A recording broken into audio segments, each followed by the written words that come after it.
Ngayong araw, aktibong lumahok at masusing nakinig ang mga benepisyaryo mula sa Mandaluyong City at Antipolo City sa loob ng International Bank of Maharlika o IBM sa isinagawang orientation program. Sa naturang pagtitipon, ipaniliwanag ang kahalagahan ng batas na nagtataguyod sa karapatan ng mga lumad, partikular sa muling pagbuhay at pagpapahalaga sa kanilang sinaunang kaalaman. Kabilang ng tradisyonal na paraan ng pagsusulat na minanapa mula sa kanilang mga ninuno. Layunin nitong mapanatili at may pasa sa susunod na henerasyon ang mayamang kultura at identidad ng mga katutubong pamayanan.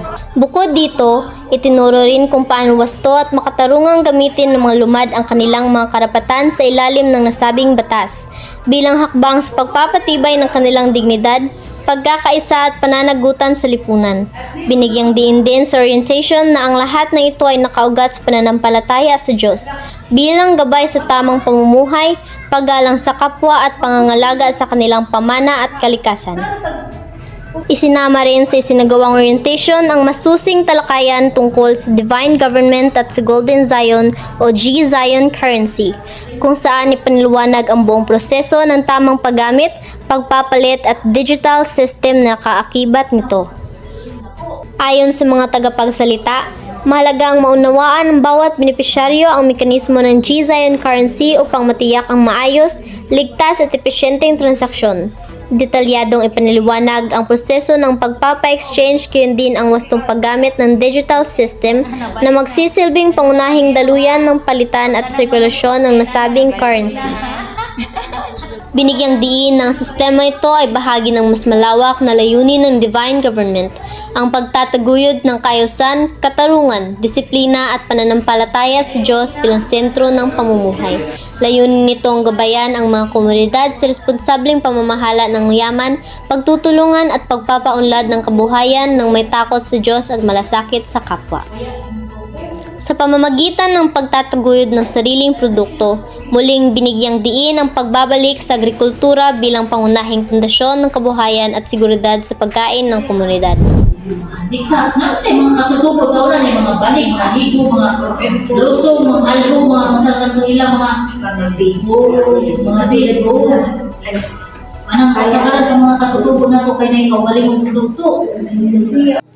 Ayon sa mga tagapagsalita, layunin ng inisyatibong ito na hikayatin ang bawat branches at pamayanan na magtanim, mag-alaga at lumikha ng mga sariling ani at produkto upang hindi na umasa sa panlabas na supply. Sa ganitong paraan, napapalakas ang lokal na produksyon, napapababa ang gastos at natitiyak ang sapat at masustansyang pagkain para sa lahat. Dagdag pa rito, binigyang diin na ang pagbabalik sa agrikultura sa pamagitan ng sariling produkto ay hindi lamang nagdudulot ng kabuhayan, kundi nagsisilbing hakbang sa pagpapanatili ng kultura, disiplina at malasakit sa kalikasan. Inaasahang sa pamamagitan nito mas magiging matatag at masagana ang bawat komunidad tungo sa pangmatagalang kaunlaran. Layunin ng naturang pagtitipon na may paliwanag ng malinaw ang mga alituntunin, mekanismo at tamang proseso ng implementasyon ng programa upang matiyak ang maayos, organisado at epektibong pagpapatupad nito sa kani-kanilang mga lugar. Ipinakita ng mga benepisyaryo ang kanilang buong kooperasyon at interes sa talakayan na sumailalim sa kanilang kahandaan at dedikasyon na gampanan ang responsibilidad bilang mga benepisyaryo ng programa. Dagdag pa rito, binigyang diin ng mga tagapamahala ang kahalagahan ng wastong paggamit ng mga pondong ilalaan, pati na rin ang tamang pagsunod sa mga patakaran upang matiyak na ang bawat benepisyo ay makarating sa tamang tao at magsisilbing tulong sa patuloy na pag-unlad ng kanilang komunidad.